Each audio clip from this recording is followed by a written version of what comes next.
ఉమ్మడి రాష్ట్రానికంటే ప్రత్యేక తెలంగాణ రాష్ట్రంలో మాకు ఎక్కువగా అన్యాయం జరిగిందని ఆలోచన చేసే పరిస్థితులు ఉత్పన్నమైనవి.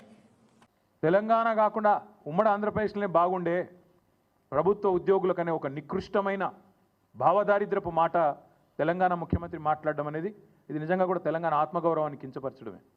అసలు నీకు సిగ్గుందా? ఉద్యమంలో ఎన్నడూ రాలేదు కనీసం కలిసి.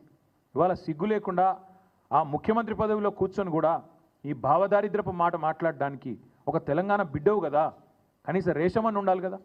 ఎక్కడున్న తెలంగాణ ఎక్కడ పోయిందండి? 10 ఏళ్లలో భారతదేశానికే ఆదర్శంగా నిలబడ్డ తెలంగాణను పట్టుకొని ఉమ్మడి ఆంధ్రప్రదేశ్లోనే బాగుండే పరిస్థితులను మాట్లాడడానికి నీకు మనసెట్లొచ్చింది? నీ రాష్ట్రాన్ని నువ్వే కించపరచడానికి నువ్వు ముఖ్యమంత్రి అనే ఇంగితం కూడా నీకు లేదా? ఆ మాత్రం సోయి కూడా లేదా అని బాధతో అడుగుతా ఉన్నా.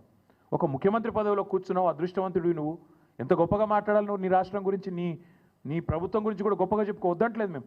కానీ రాష్ట్రాన్ని చిన్నగా చేసి చూపెట్టడం అనే దౌర్భాగ్యం అనేది అయితే ఉందో నిజంగా కూడా బాధాకరం.